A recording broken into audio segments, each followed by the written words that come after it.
All right, the apple scab season's over, the fire blight season's over, but we're going to still use these pages and models to talk a little bit about what the threat of fungal and bacterial diseases are looking like. It's over in Riverhead long ago, May 5th, but what it still shows us is the types of temperatures and leaf wetness hours you might need for infection. Looks like Riverhead's coming in off of a pretty, I guess maybe finally Scabpocalypse is over for Riverhead entirely. They have one potential infection event during the weekend. Now it's over, and they're hitting into, fortunately for what is for Riverhead, the first dry period of the season. No rain predicted all the way until June 6th, which is about Saturday, which means that once again, every weekend will be rainy. Let's take a look at the Hudson Valley area. Camp Hall Crest. I'm going to bring it up as well. And am I saying the same thing? Yep, saying the same thing. It's all over with. Big dry period coming up. So this is your break in the action. You could probably extend your cover a little bit, but I'd watch out towards the weekend, and we can take a look and see how that looks like. This was a really 19 leaf wetness hours. If you push through with your fungicide with that, you've got a little bit more breathing room before you plan your next application. Might even be willing to stretch that thing out to about the 4th or the 5th. In that case, you can kind of move on and have a reasonable time. Now I'm going to move up into Voorheesville, see how we're doing in there. Yep, same thing. You're just ending off of a pretty big leaf wetness hour, 27 hours of leaf wetness, a lot of rain. And if you weathered through that, you have a little bit of a blip on June 2nd coming up, a little bit of 4 hours. If your fungicide survived it, you're fine. You can look later in the week and think about planning your next summer cover or mildew management cover or apple blotch management cover, however you want to look at it. I'm going to go up to Peru, which still always has a little bit of stuff coming up. They're also coming down off something that if you survived it, you get a break of about 4 days with no rain. No substantial rain, but you're coming in that Saturday with the next one. So what I might do is if you had your fungicide application on the 30th or 29th or even somehow the 31st, I might let that one ride it out and then plan that next one towards the end of the week. I want to also check Cheesy since they're still really moving along. Same thing, survive this one and then wait a little bit later in the week before you think about making your next one. Focus on thinning, focus on any potential shoot blight that you might have. And let's go into the Interlake and the Geneva area. What am I looking at? Same thing. It says there's nothing. We've had blips of rain, light mist throughout the weekend. Been good for the UV on the 30th, 29th, and we're probably jumping the gun a little bit and putting it on June 1st, 2nd because of our own research stuff. But it keeps our interval tight, makes the treatments look pretty good, closer to our grower trials, and it is also 50 tomorrow. And if you're backpack spraying, that's pretty heavy. Once it starts creeping into the 70s later in the week. So it's warming up, it's drying up a little bit, but next Saturday, of course, looks rainy again. Let's see what we have for the Sodus area, Williamson. Take a look. I mean, all the scabs over. They're coasting on through. This is your chance to try a biological or a lighter cover program if you need it. And if you're going into mildew, we'll talk about what to do with that momentarily. And then finally, Appleton. Just golden. Little bits of leaf wetness hours here and there. Not enough to actually trigger anything. I know this model is for scab, but in terms of all the other fungi, they also want temperature and water, surprisingly enough.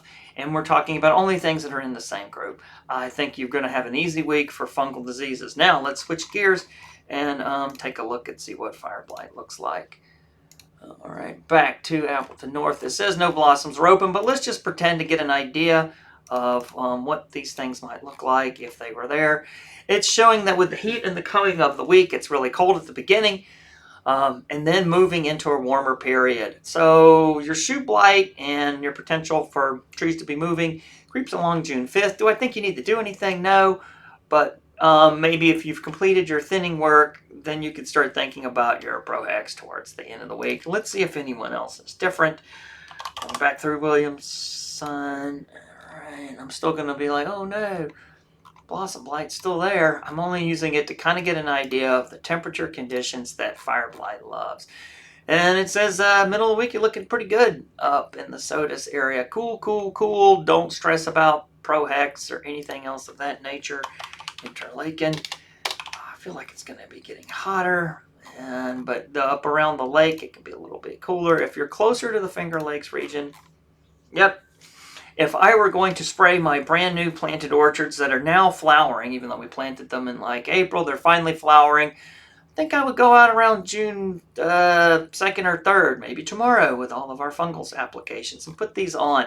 Because that Saturday there will be rain, and those newly planted orchards will be in full bloom, no doubt, by the weekend.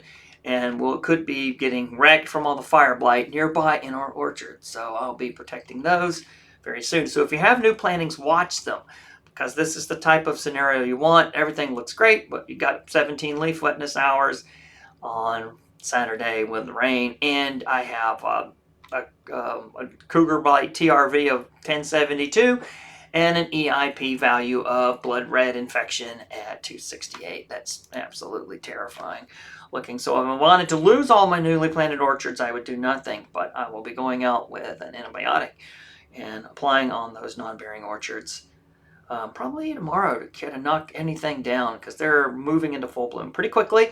Let's go to Voorheesville. Maybe if Voorheesville had a newly planted orchard, what would you do that was in bloom? I'd freak out as well. You can tell you must be getting some cool nights or something of that nature. I've turned bloom back on for Voorheesville. Its EIPs are very, very high, but it is missing something else. It must be low averages. No, average temperature is pretty high on that one. EIP is high. I've told it it's back in bloom. There must be some other thing. Oh, there's no leaf wetness in Voorheesville, and that's why the EIP is not turning red. If you had a new orchard, I would still be a little bit cautious, because dew can turn these things on. Even though it says it's going to be dry towards the week, I suspect something will probably happen on the weekend. I would probably go out and add a newly planted orchard and protect it on June 3rd or 4th. All right, let's go up to Peru. They could still have flowers. Terrifying. I'm going to pretend like they do, putting in a blossom date. Just moving it back to keep the flowers on the trees and see what our predictions are. They've come off a pretty nasty period, and they're going into a nasty period. The TRV starts recommending concern around June 4th, but the EIP starts recommending it on June 6th. That must be for that weekend water. So in this case, I would go out towards the end of the week if you had a newly planted orchard or a late flowering orchard or something that was out of sync and bloom, and make sure to have those antibiotics on it by June 5th. Okay, what else do we have? Let's go to Campbell Hall. See what would it be like if you were in the Hudson Valley with an orchard that was in flowering. Now, it's soon, once it gets hot, it's just going to scream infection the entire time, and all of these predictions become a little bit useless. But with the cold weather and the alternations of cold and hot weather, it looks like you get a break from fire blight early on June 3, but maybe between the 3rd and the 4th, things start wrapping up. And if you actually had flowers on trees or new orchards, you may want to protect those new orchards on the 6th. Be careful. Even pinching flowers off could be enough damage to end up triggering a fire blight infection with these types of conditions. The TRV is through the roof, almost 1,500. The EIP is 3,000 as well. We want to move these things to a very slow growing period before things get terrible. And that, let's switch over and talk about disease management type stuff. Swap presenter view. All right, where are we now? We're in the still through second coverage type of phase. Rust will be dying down. Powdery mildew will be ramping up. Apple blotch could be coming up in organic plantings if you aren't using a lot of the group 7, 11, 3, and 52s. And at this particular time, if you're sort of moving away from mancozeb because you know what will probably happen, you could be switching into some biopesticides. We're moving into a drier week, which aren't really going to be pushing a lot of the really hardcore biologicals like Oso and Howler, and you could use some of the other rather nice and very effective materials that can still be effective in pretty intense conditions, but use those liquid versions if you can. Howler is a powder, but it is fairly potent as well. But some of the liquid ones can gain an edge just by their ability to be mixed as well. So they're all pretty good. Scab, start looking on cluster fruit and cluster leaves. They could be showing up from bloom, petal fall, excessive rains. If you do see them, use a single site fungicide combo that stops respiration. I mentioned this last week as well. Group 7 and 11 prevent fungi from breathing. If you can't breathe, you can't sporulate. and you can dye and will kill those spores and anything else that's germinating out there. The Luna and the Maravon, I have that group 11 in there, Luna Sensation and Maravon, that is.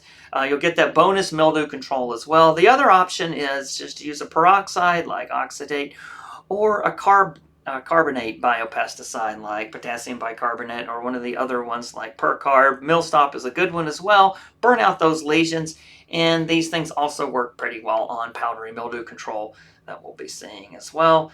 I'm going to skip ahead. We're not really going to talk about third and fifth cover, but I will say fire blight is starting to show up. Both blossom and shoot blight showing up in my high density plantings. I inoculated, that's why it's showing up. I don't think we'll be seeing them in grower orchards. Banana Wallace will let you know. With all the heat that we have coming up, there could be cryptic infections active, so be very careful. If you've completed your thinning, maybe now's the time to make sure you get your Prohex out there. If you do see shoot blight and it looks dried up and crusty, such as in this picture on the right, you can just do prohexadione calcium 6 ounces per 100 gallon, and maybe plus a low liquid MCE copper. The low liquid copper is for ooze on the surface. The Prohex is to stop the shoots from growing and keep that invasion from moving. If it is oozing and wet, in the case of dry stuff, leave it, because if you prune it, it will start to re-accelerate the plant growth. If it's all dried up and crusty, you might be able to lock it out with this situation and not cut it out. I've seen Scott and Brad do pretty good work with dry, crusty fire blight, and lo and behold, if you don't prune that out, it will lock down and shut up. If it is wet, your trees are moving, and it's oozing, the tissue is succulent, then same thing. A heavy dose of Prohex to shut it down, liquid MCE, low liquid MCE copper for the ooze droplets. And then in this case, you want to wait 5 days, because if the tissue is still actively growing, you want to keep pruning it out, and you may have to do that again. What about powdery mildew? I'm a little concerned with mildew. We'll talk some about our trials recently and some of the products that look pretty good. Primary infections are abundant, could look like this, could look like that type of primary mildew shoot. Crusty, folded over, new shoot growth, that's all bent up and sporulating. We're having some hot, dry weather with humid conditions. It's always going to be humid, it seems like, for the rest of the entire season, and can drive infections in susceptible cultivars. We're seeing mildew really take off, even in some of our trials that have pretty solid materials in it. You want to burn out the blighted shoots. That Luna Sensation and Maravon, those 7-11s, keeps fungi from growing. Very effective on mildew as well. The carbonate biopesticides, Millstop, Cali Green, Percarb, these types of things are various potassium or other types of carbonates or bicarbonate fungicides that burn it out. And you can use sulfur as well. The heat's pretty low. If it's hot, really hot like in the 80s, maybe not, but also watch your sulfur around the thinning. Make sure you're done with the thinning before you start putting sulfur in there, because anything that gets kind of oily could end up giving you extra thinning. So what do my trials look like for the last couple of years for powdery mildew? Look at primary mildew in June, secondary mildew in July, but I'm mostly going to be showing you secondary mildew on leaves. We usually take this data much later than now, but it gives you an idea of what you want to spray now. Leaf severity looks very similar to incidence, but we're mostly just doing incidence. If I see a leaf lesion of powdery mildew sporulating like crazy, they're very diffuse and hard to see. We count it. 2022 was a pretty low pressure for mildew year, and the checks we only get about 30%. And in these low pressure years, the DMIs do pretty well. Even the ones that are more water insoluble, such as the Endar and things like that. In that particular year, Maravon didn't do as well as the DMIs, but that Teceris did pretty well with the Manzate, and some of the other Group 7s did also fairly equally well. Not too much to see in that year in a really low year. All the DMIs and SDHIs did pretty great. In 2023, I did some more. Look, we had a lot more mildew pressure, high relative humidity, more rains, and that seems to drive it. It likes dry weather, but if you have humid from constant trickling rain, mildew can really take off. And you can see we had about 70% mildew in that particular trial. Maravon keeps it under my 30% threshold, which I think is a good level to keep your trees from being impacted by mildew and not seeing that netty mildew russeting. Maravon, Teceris, just taking mildew to town. And then a couple other players that are very effective. This Gatton material is a mildewcide, and it can be incredibly effective. You can see in this high pressure here, with that 6.4 fluid ounce rate, really knocked down that mildew pretty strong. Another nasty year for mildew in 2024. looking at hot weather, rains, a lot of similar type to this season, except this season's worse. Mildew hitting almost 80%, and that's where things really get rough. What are the standard takeaways? Axios did pretty well. One of the better performer for mildew. It is labeled for mildew. Really decent. A lot of this coming in. It would be better. I think I could get better coverage if I did petal fall at the second cover, but this program really wanted me to push the tight cluster pink and petal fall. The earlier program of Axios going tight cluster bloom petal fall wasn't as strong. And the sort of single site fungicides really pushing petal fall to third, giving strong mildew control versus moving from second to fifth cover of single sites, and fourth to seventh just did nothing. It was almost like I wasted my fungicide. So that timing of getting in an integrated program with a single site fungicides, all the ones I've mentioned thus far, petal fall to third covers a much better timing. Hit that mildew early. You can see Quintech is another mildew fungicide. We don't have it on apples. But they did ask me to test it, so don't go buy and use it. But it is very effective. Gatton is labeled. We'll talk about that as well. Axios SC seems to be pretty good. Allowed on Long Island. Could be part of a good rotation. The premixes, Maravon, Luna Sensation. Excellent combo. Those two 7-11s in there. Maravon has that Tissaris, which I've been very happy with. Some of the standalones, I've seen really good luck with Tissaris. It's in Maravon, as well as Miravis from Syngenta. When it comes to Syngenta's 2 SDHIs, I think I like the Miravis better than a Provia for mildew. And then, of course, Gatton and Quintech, 2 highly effective mildewcide materials. Every time we get a great mildewcide like Vivando, it gets taken away because it caused injury. So here's my table of mildewcides right there. Shows Axios, yep, mildew. If it's gray, can't use it on Long Island. And so our 2 extra mildewcides, Gatton can be used on apples and has a New York label. And mildew only is what it's effective as. It cannot be used on Long Island. And Quintech, even though it's highly effective, I have scratched it out and made it red. It is not allowed on apples yet. Maybe one day. Sometimes they ask you to test it because they're curious of whether or not it would be a good apple mildewcide. I hope to see Quintech with an apple label later. Sadly, Luna Sensation and both Maravon, the 2 good materials for Long Island, are out. What would I use on Long Island? I might. Can't use Rhyme. That's out. Can't use Tissaris. That's out. Think I'd cry. Maybe use a little bit. I would go with the Flint Extra, the Pristine, and the Gem, and the Miravis for Long Island powdery mildew. And that's it for this week. We'll hopefully see you again next week.